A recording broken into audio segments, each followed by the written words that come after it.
Hi guys, welcome to the channel. This is the first time we've ever uploaded, so if you have any suggestions, please just ask.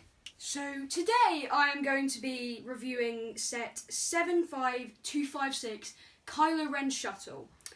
Retail for £100 and it has 1005 pieces. I'm just going to straight up say, this is an amazing set.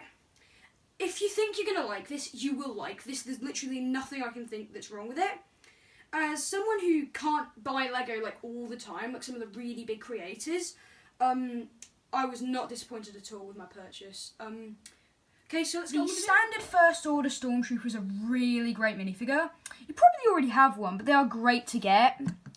He just has a standard Lego blaster rifle and a standard angry clone face, but who doesn't love a standard angry clone face? The Sith Trooper is up next, another really great minifigure. He also uses the angry clone face. I mean, it's brilliant, you know. There's a reason they always use that. I love the red and black colour scheme. It works really, really well. Those colours, he has a black gun. Looks a lot like the one that they used in the Lego Movie villains. All round, a brilliant figure that I would happily get more of. This might just be me, but I honestly think these two helmet moulds actually look a bit different. I'll just wait for that to get into focus. But yeah, the Sith Trooper one looks a bit thinner and more yeah, it just looks different. I'm not sure. Correct me if I'm wrong. I think I'm probably wrong, but I might be right. So yeah. General Pride is a really good figure.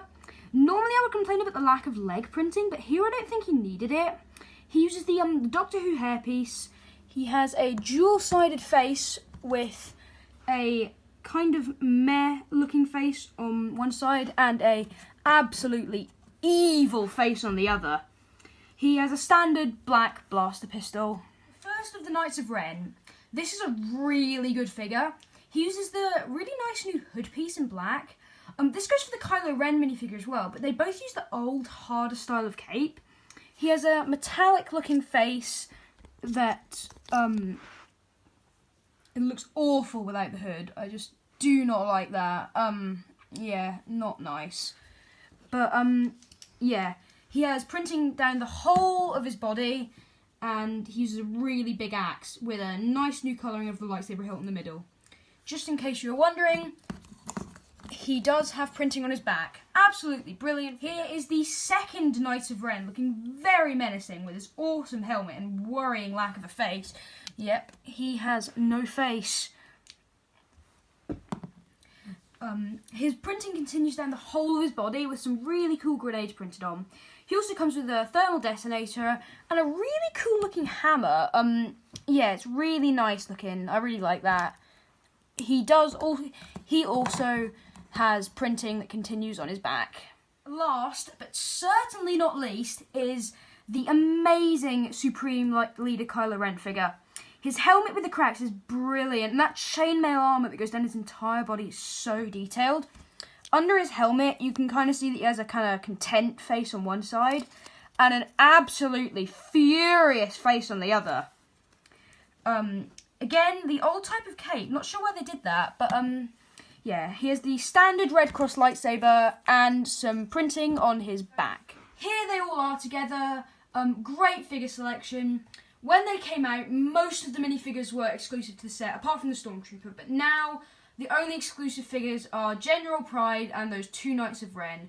Definitely recommend this set for the figures alone. Brilliant selection. So, I'd quite like to talk about, just before I get started on the proper review, comparing it to the 2015 one. So I actually don't own the 2015 one, but just from seeing pictures of it, seeing it as at a friend's house and stuff, I say this is a lot more movie accurate, because, you know, the wings fold out, you know, properly, and the colour scheme, it was never great in universe, so yeah, I think it's a lot better.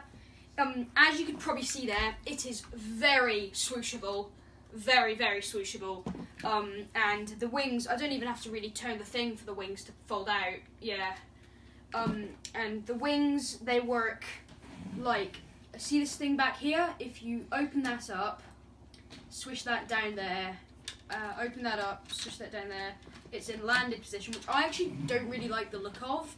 I think it looks a lot better when these are up. Oh, you can probably just see here, the wings don't always go up perfectly. Sometimes you have to kind of push them in a little bit, but it's not a big deal. Just a quick thing about the set. If you're trying to open the wings like without using the hinge, don't try it, because you'll like push that down and knock that off like that, which you don't want to do you? That would be rubbish. So I'm just going to put that back on, and yeah, I think it's a really good looking set. There's at the back, there's just a little compartment there you can take out. You can store a thermal detonator or something in there. And on the bottom of the ship, there is missile shooters, which I didn't put in because they do everything. So you can see just there, yeah, they're supposed to be there, but I don't like the look of them, so I left them out. Okay, so let's take a look at the interior of the ship, which is really, really nice. I really like it. So if you just take it up, it's pretty detailed. It looks really good. There's a lot of there's seats for 3 minifigures, which I will put in here just now, just to show you. If I just get the Stormtrooper ready and I put him in there.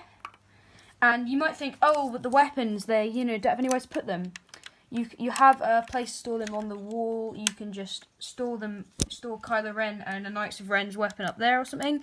Blasters seem to fit in okay. I've not had any problems with blasters. You can fit 3 minifigures in there quite easily, and you can shut it pretty easily, and 3 minifigures are in there perfectly. Just a quick look at, you see that bit of grey just there? That's the only thing I'd say that I think they could have done a bit better. I think that could have been a different colour. You can probably mod that quite easily, but I think it should have been a different colour. And if I turn that around and open up this part of the set, you can see this is the mechanism that makes it so that they open at the same time. You see that I'm twisting the mechanism and they're opening at the same time. Yeah. The interior is amazing. I would definitely recommend it. I just forgot to mention that you can actually, there's a trap door, there's a landing craft there, but the ship's not really tall enough for it to work that well. So I'd actually recommend using it as like a trap door or something, like the Stormtrooper was just kind of minding his own business when all of a sudden, he's gone. The box is pretty huge. It's really cool to see such a huge box. There's nothing particularly cool about the way it opens up. Just opens up like any other Lego set would. Nothing special there like some of the UCS sets they've been making recently. You can just see the back, show some of the features. Got that on top. That on the side. That on the bottom. Nothing too special, but a nice box. So the instruction manual is pretty standard.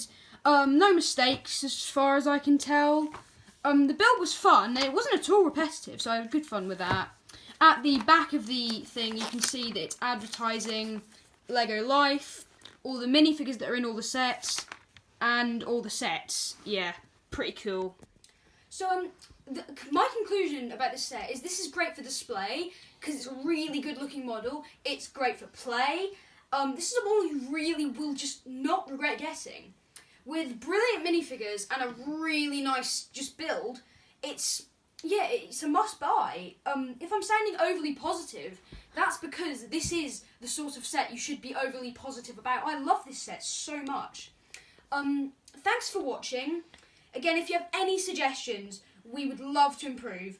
Join us next time for my brother Hibbly reviewing the 2017 Rogue One Y-Wing.